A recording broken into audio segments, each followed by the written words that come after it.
Sumerian civilization, which nobody can explain. You know, we went from sort of the Bronze Age, or rather pre-Bronze Age, into this very high culture with large cities, tall buildings. The first tower blocks, I believe, went up then. Suddenly there was this system of writing, cuneiform writing, and in there was mathematics, astronomy, astrology, music, geometry. So Sumeria, of course, which became Babylon, which became ancient Persia, is now modern-day Iraq. So there's some questions of what the hell's going on now between Western civilization and these people who, the root of these people in Iraq goes back to this very, very, well, it's the birth of all the arts and sciences in ancient Persia, Sumeria, and astrology can be traced back there. The ancient Egyptians were totally in love with the sky. You can see that from their pyramids.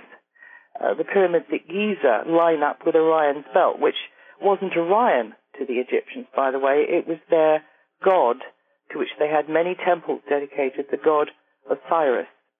And the star Sirius, which they knew as Isis, was pivotal in the running of their daily lives, because the Egyptians knew that when the star Sirius rose before the sun, then it would be time for the Nile to flood and to irrigate their lands, which kept the Nile Delta so fertile and that civilization going for so many hundreds and hundreds and hundreds of years.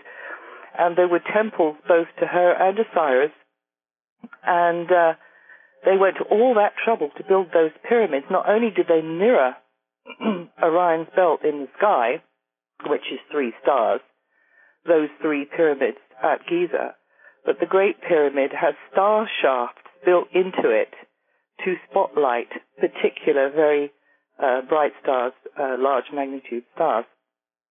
And the Egyptians, in their legends, say that the seeding place or the birthplace of all humanity is in the center of an area called the Duat, which is the middle star of the belt of Osiris.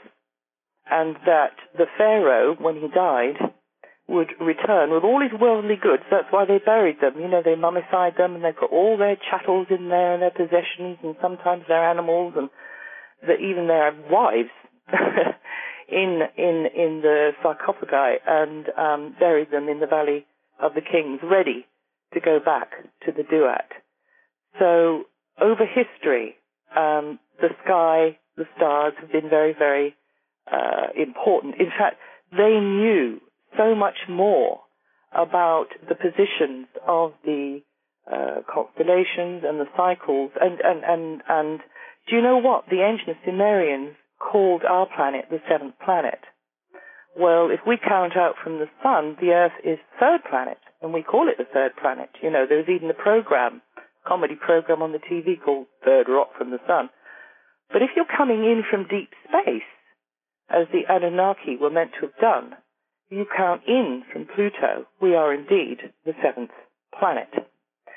Now, our modern zodiac was laid down by a man called Claudius Ptolemy in between 100 and 170 AD, and he changed things because the ancient Greeks had a 22-sign zodiac, but he streamlined it. He said that it was only going to be the 12 that circulated on the plane of the ecliptic, that went sort of on this flat sort of circle around the Earth.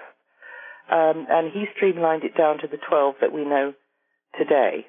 But actually, I refer to the ancient Greek zodiac a lot because I really love the legends, the ancient legends which go with each sign of the zodiac, like Jason and the Golden Fleece, or the horse Pegasus, or my mind's gone blank.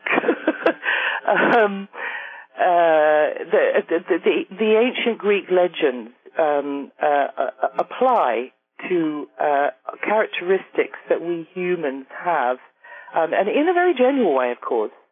And it's uncanny. Their accuracy is uncanny, and it's a kind of a metaphor for someone's personality and their life in a general kind of a way. So the origins of astrology are still shrouded in mystery, but the importance of the sky, which is a part of nature, it's just nature. It's a part of, the complete sphere of nature that we live in. And this Earth that we live on, it's a planet. And do you know what? Since I've been talking, it's gone hundreds and hundreds and hundreds of miles because it revolves at 900 miles an hour. 19 miles a second. And it's about, in our galaxy, the Milky Way galaxy, there's 100 billion stars. And our Earth is 100,000 light years in the Milky Way galaxy. Our Earth sits there like a tiny little pinprick, and it's 100,000 light years side to side. So, and we're 30,000 light years from the galactic center. So you might think, oh well, whatever. we can't be very important in the scheme of things.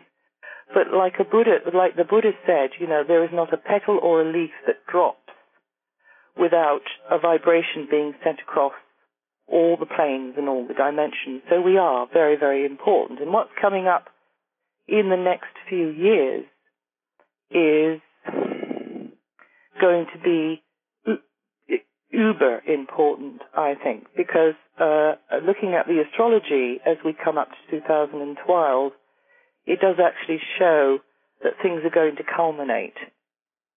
And sunspot activity is getting very active, and when that happens, it changes the magnetic field on the Earth. Already, the magnetic fields on some of the outer planets have changed.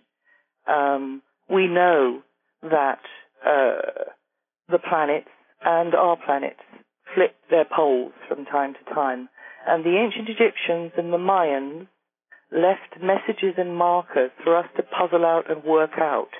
They left these messages in stone for us to kind of work out what was going, what could help us. Sorry, I heard something go ping then. I didn't know what that was. So that we could know what to do. And really, it's still up to us. And we can get so much help from what these ancient people, the idea is that, historically, we've evolved. We become smarter. We become clever. I think quite the reverse is true. I think we are the rather dumb kids of these ancient people who knew so much more than us. However, I don't want to rabbit on too much about that. Does that answer your question? Yes, and I got a quick one for you. Yeah.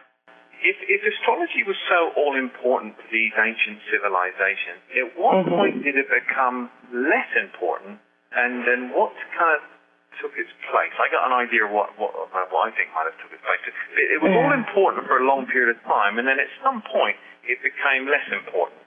What was the cause of that, It was the church.